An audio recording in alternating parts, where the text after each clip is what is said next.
Jadi kalau ibunya lembut, anak belajar lembut. Tentu, iya betul. Kalau ibunya sabar, anak belajar sabar. Hmm. Nah, kalau ibunya suka berterima kasih, anak belajar menghargai. Begitu, Ustaz? Betul, betul Mas Haji. Bahkan hal-hal yang kecil seperti berbicara, menyapa, mengeluh, itu direkam langsung oleh anak-anak. Assalamualaikum warahmatullahi wabarakatuh. Sahabat pencerah hati, ibu-ibu hebat dimanapun berada, apa kabar hari ini? Semoga Allah selalu memberikan kesehatan, ketenangan, dan kekuatan dalam mengurus keluarga yang tugasnya kadang seperti superhero tanpa juga. Betul ya Bu ya? Hari ini kita bahas tema yang sangat penting, ialah menjadi teladan akhlak bagi keluarga. Karena ibu-ibu bukan hanya pendidik, namun juga role model, guru pertama bagi anak-anak. Sudah hadir bersama saya, guru, sahabat pencerah hati kita semuanya, ialah Ustadz Dr. Haji Didin Khairuddin. Assalamualaikum Ustadz, apa kabar? Waalaikumsalam warahmatullahi wabarakatuh. Insyaallah, alhamdulillah, kabar yang baik Mas Dokter. Ibu-ibu betul adalah sekolah pertama bagi generasi masa depan. Dan kalau akhlaknya baik, maka insya Allah keluarga akan mengikuti kebaikan.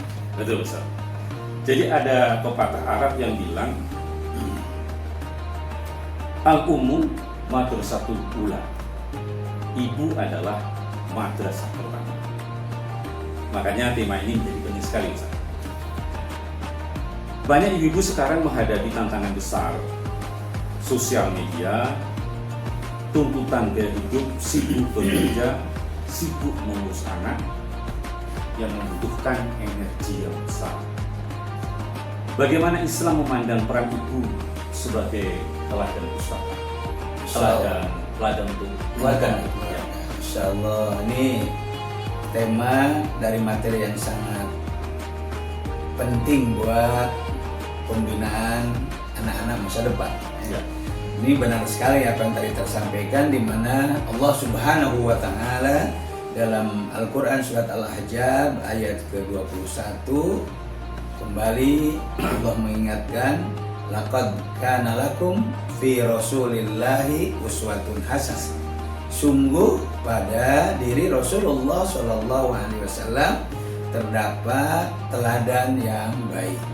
Artinya, ibu semua, Islam ini sangat menekankan keteladanan, sangat menekankan contoh, atau dalam bahasa dakwah adalah dakwah bilhal, dakwah dengan perbuatan atau dakwah dengan keteladanan. Ibu-ibu dengan kasih sayangnya punya pengaruh yang sangat luar biasa, karena anak meniru apa yang ibu lakukan, bukan apa yang ibu katakan. Jadi perilakunya yang dicontoh, bukan ucapan yang dicontoh. Bahkan Rasulullah SAW bersabda, setiap anak yang dilahirkan itu dalam keadaan fitrah, dalam keadaan suci. Kullu mauludin yuladu alal fitrah. Rawahu Bukhari wal Muslim. Ini semua yang membentuk, mempola akhlaknya adalah lingkungan sekitarnya. Dan yang paling dekat untuk membentuk lingkungan itu adalah tentu ibunya. Betul. Tentu ibu. Jadi kalau ibunya lembut, anak belajar lembut. Tentu, ya betul. Kalau ibunya sabar, anak belajar sabar. Kalau ibunya suka berterima kasih, anak belajar menghargai. Begitu Ustaz? Betul Mas Haji. Bahkan hal-hal yang kecil seperti berbicara, menyapa, mengeluh, itu direkam langsung oleh anak-anak. Kita ingat barangkali ada satu peristiwa yang menjadi gambaran ya buat kita. Ya. Ada di kita cerita Malin Kundang. Ya, ya. Malin Kundang, ya. Malin Kundang sangat terkenal ceritanya. Yang disumpahin oleh ibunya, dikutuk ya. Ya. Yang dikutuk oleh ibunya menjadi batu. Yang terkenal di masyarakat adalah bagaimana anak itu durhaka kepada ibunya. Ya. Sampai si ibu mengharapkan harta anaknya, mengharapkan pengakuan anaknya, lalu diabaikan, lalu dicuekkan. Ternyata akhirnya keluar juga kalimat istilahnya sumpah serapah dari seorang ibu, kutukan dari seorang ibu. Tapi di balik cerita itu harus diingat, bukan hanya sekedar anak yang durhaka. Bagaimana anak itu kalau durhaka kepada ibu bisa dikutuk seperti itu? Tapi ada satu catatan penting, apa? Ibu yang kurang sabar. Kalau ibunya sabar, ibunya tidak berharap kepada yang namanya makhluk, ibunya tidak berharap kepada yang namanya manusia, tentu dia tidak akan mengeluarkan kutukan. Betul, betul. Tapi karena dia sangat berharap kepada makhluk, kepada anaknya, harapan diakui, harapan dikasih harta, harapan diajak, ternyata itu semua sirna. Jadi di situ ada satu pelajaran berharga, teladan berharga dari cerita itu. Di samping itu cerita tentang pendidikan anak durhaka, bagaimana akibatnya. Yang kedua, bagaimana seorang ibu itu harus menampilkan kesabaran. Harus menampilkan kesabaran. Demikian saja. Okay. Saya pernah dengar ini cerita lucu dari ibu-ibu. Katanya begini, anak itu cepat meniru. Makanya kalau ibu ngomel, anak-anak juga hafal ngomelnya seperti apa. Iya. Tapi kalau ibu ngajak sholat, anak tiba-tiba pura-pura tidur. Mana? Iya, ini kejadian yang betul-betul terjadi nih sebenarnya. Ada juga yang bilang saja, anak saya itu nurut banget gitu. Kecuali kalau disuruh mandi, itu nggak mau, disuruh tidur, dan disuruh berhenti main HP itu pasti tidak mau. Iya. Dan ada satu lagi Ustaz, ibu-ibu zaman sekarang itu kalau sedang diet, makanan enak dilarang. Tapi kalau anaknya makan es krim, bolehlah sedikit minta, gitu ya. Tapi begitu anaknya tumpahin langsung, ya Allah, kamu ini bagaimana sih, gitu. Iya. Itu manusiawi saja. Manusiawi, tapi penting bagi kita sendiri untuk menyadari. Untuk menyadari apa yang harus kita sadari, bahwa anak-anak itu selalu meniru emosi sebelum meniru ucapan. Emosinya ditiru, lalu ucapannya baru kemudian. Makanya ibu-ibu itu harus bisa menjaga perilaku, menjaga akhlak. Dengan minimal ya 2 cara. Yang pertama, berusaha untuk lembut suaranya dan lembut perilakunya ketika lelah. Ketika lelah, sabar ketika capek. Karena memang anak-anak lebih peka kepada kita semua.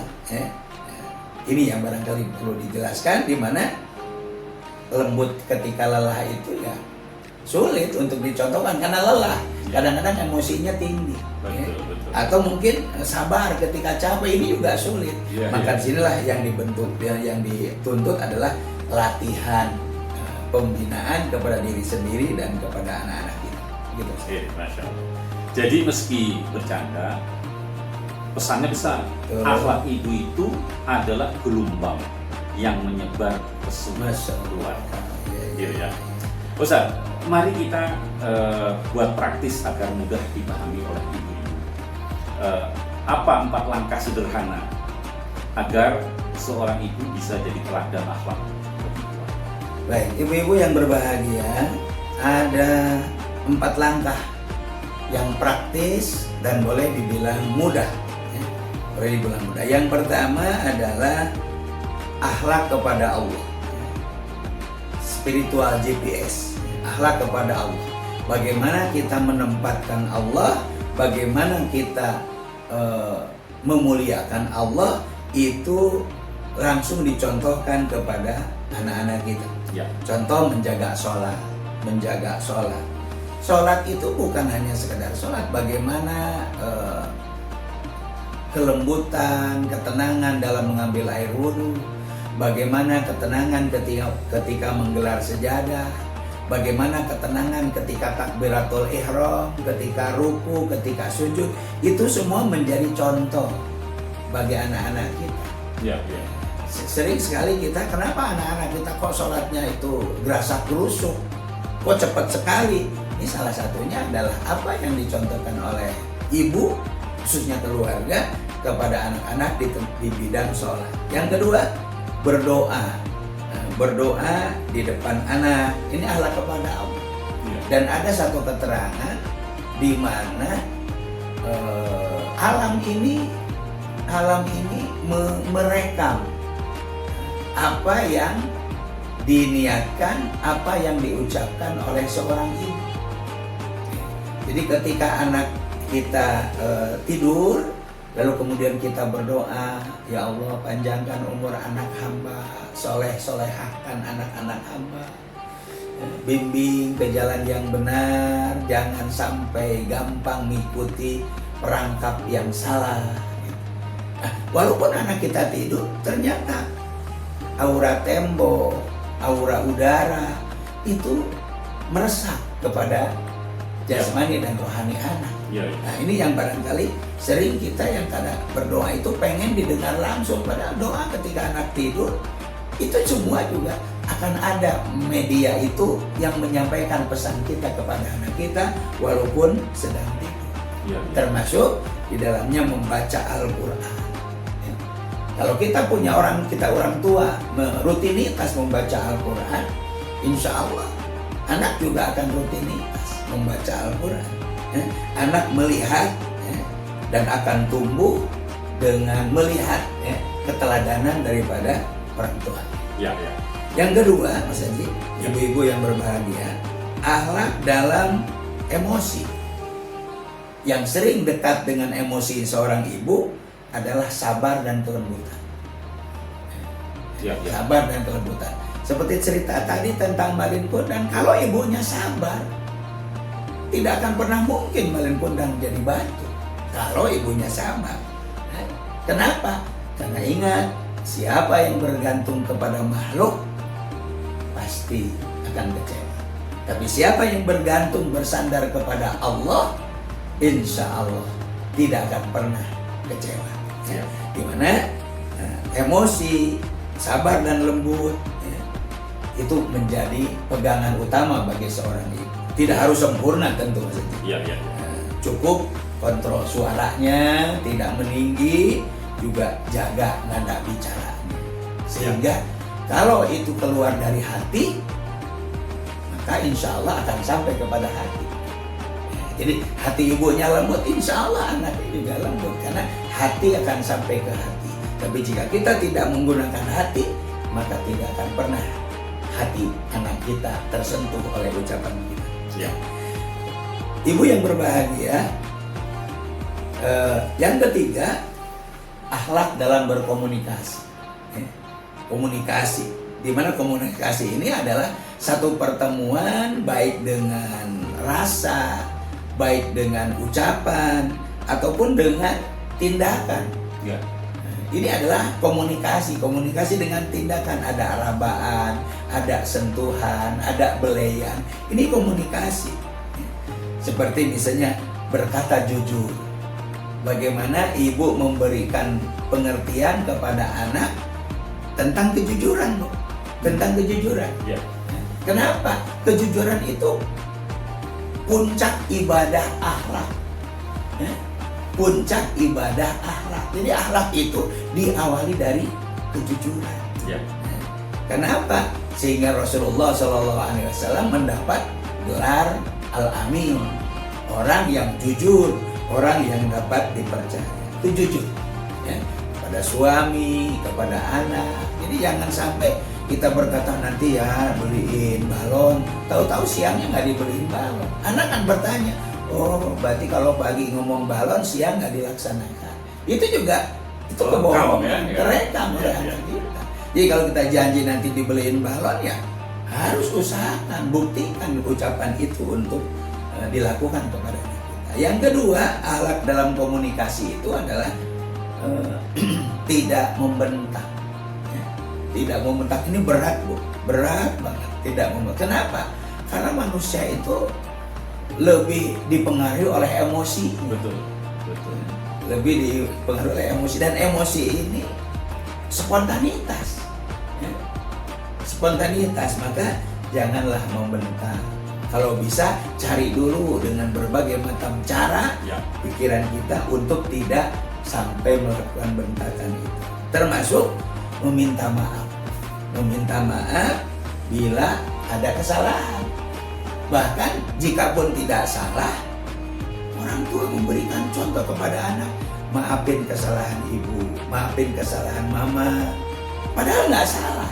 Tapi itu adalah pembinaan bagaimana untuk meluluhkan, untuk menundukkan suatu perasaan, mengakui bersalah. Gitu. Mas Haji, yang keempat, akhlak dalam kesederhanaan. Ya. Nah, ini berat-berat semua ibu semua ya, berat semua. Ini nanti segmen lebih kepada ke ibu ini. Iya. Ya, ya. Akhlak dalam kesederhanaan. Anak itu akan meniru gaya, ya, gaya hidup dari ibunya. Bagaimana gaya riasnya, bagaimana gaya berpakaiannya, bagaimana gaya sepatunya. Itu akan dilihat, akan direkam, akan dicontoh oleh ibu, ya, oleh ibu. Maka kadang-kadang lipstik ibunya rusak gara-gara ngelihat ibunya memakai lipstik, lalu ibunya tinggal ke dapur, dia ambil, dia niru. Kadang-kadang lipstik mahal bisa patah itu. Ibu-ibu yang berbahagia, anak itu akan meniru gaya ibu. Yang pertama, maka lihat, bijaklah, bijaksanalah dalam berbelanja. Berbelanjalah apa yang dibutuhkan, bukan berbelanja apa yang diinginkan. Ya. Kenapa? Itu akan menjadi ukuran. Oh, mama ini kalau belanja suka nyisa, mama ini kalau belanja suka nawarnya kelewatan. Itu jadi rekaman. Rekaman buat yang kita temui sehari-hari gitu ya. Insya Allah ya. Bijak dalam berbelanja ya. Jadi usahakan pembelanjaan itu yang sederhana. Kata Rasul, khairul umur awsatuha. Sebaik-baik urusan itu termasuk berbelanja pertengahan saja. Tidak terlalu pelit dan tidak juga terlalu boros. Jadi pertengahan saja. Yang kedua, hemat. Hemat itu belanja dengan terukur. Ya. Terukur belanjanya. Sekiranya itu habis, ya cukup berarti. Sekiranya itu berlebih, ya dikurangi. Nah, itu berhemat. Termasuk mohon maaf. Ini karena kita sedang bertausiah lah ya, saling mengingatkan dalam agama. Jangan dianggap mohon maaf. Mohon maaf. Boleh jadi dari satu sisi bangga dan menjadi kebanggaan. Misalnya resepsi dengan banyak makanan. Di situ ada pendidikan bagaimana cara mengambil makanan sehingga cukup buat perutnya, tidak berlebih. Ya. Tapi terkadang juga ini diambil, hampir semuanya nyisa. Nah, bagaimana disebut berhemat kalau semuanya nyisa dan terbuang? Betul. Ini yang terjadi. Makanya kepada kaum muslimin dan muslimat, ibu-ibu semua, walaupun kita punya rezeki yang berlimpah, tapi mari kita juga punya kewajiban untuk mendidik lingkungan kita untuk berhemat. Jadi cukuplah mungkin ya 3 atau 4 menu lauk gitu. Jangan sampai banyak banget sehingga akhirnya di piring sampai begini gitu ya. Piring penuh, termasuk juga kadang-kadang perutnya udah penuh tapi masih mengambil apa saja yang dia mau. Tapi tidak butuh, dia hanya mau saja. Ibu yang berbahagia yang ketiga dalam akhlak dalam kesederhanaan itu tidak pamer di media sosial. Mohon maaf, sekarang ini menjadi tabiat. Maaf Bu, ini diluruskan. Tabiat ibu-ibu apa? Posting. Makan ayam diposting, makan bakso diposting, habis masak diposting. Nah ini niatnya apa ini? Ya? Jangan pamer. Kenapa? Pamer itu dekat dengan ria. Pamer itu dekat dengan ria. Ya. Hadirin ikhwatul iman, ibu-ibu yang berbahagia. Inilah Mas Haji ada 4 hal. Yang pertama akhlak kepada Allah, yang kedua akhlak di dalam emosi, sabar dan lembut, yang ketiga akhlak dalam berkomunikasi baik lisan ataupun perbuatan, dan yang keempat akhlak dalam kesederhanaan. Ya, Masya Allah. Jadi sebenarnya itu sederhana ya, namun dampaknya bisa sampai akhirat. Ini kan bicara manusia gitu kan, gitu ya. Oke. Dan penting Mas Haji Prapto, para ulama terdahulu itu pernah mengatakan akhlak ibu itu adalah generasi masa depan. Luar biasa ya. Akhlak ibu itu generasi masa depan, dan termasuk anak kita ini adalah harapan masa depan. Betul. Bahkan ada satu kalimat mengatakan subhanul yaum rizalul ghad. Pemuda hari ini, anak kita hari ini adalah tumpuan harapan kita masa depan. Generasi yang selalu berputar gitu ya. Betul. Berganti. Ustaz, kalau kita simpulkan, apa pesan emas untuk ibu-ibu yang sedang menonton program kita ini? Pesan yang utamanya, pesan yang emasnya, barangkali yang pertama pesan saya kepada ibu-ibu, ketahuilah dan pahamilah bahwa tidak ada ilmu yang sempurna. Betul. Nggak ada ibu yang sempurna. Semua punya kekurangan, semua punya kelemahan. Tapi setiap ibu bisa menjadi teladan akhlak yang baik. Teladan akhlak yang baik. Maka lakukan perlahan, penuh dengan kelembutan, lakukan dengan senang hati sehingga nyaman di dalam pelayanan, dan lakukan dengan terus meminta pertolongan dari Allah Subhanahu wa Ta'ala. Sahabat Pencerah Hati, terima kasih sudah bersama kami. Semoga tema ini bermanfaat untuk menambah kekuatan bagi para ibu di rumah. Jangan lupa silakan tulis di kolom komentar tema apa yang ingin kami bahas pada episode berikutnya. Kami sangat terbuka dengan saran karena acara ini hadir untuk kita semua. Saya Suprapto Muhsin dan bersama guru kita Ustaz Haji Dr. Andes Haji Didin Khairuddin. Sampai jumpa pada episode berikutnya. Assalamualaikum warahmatullahi wabarakatuh.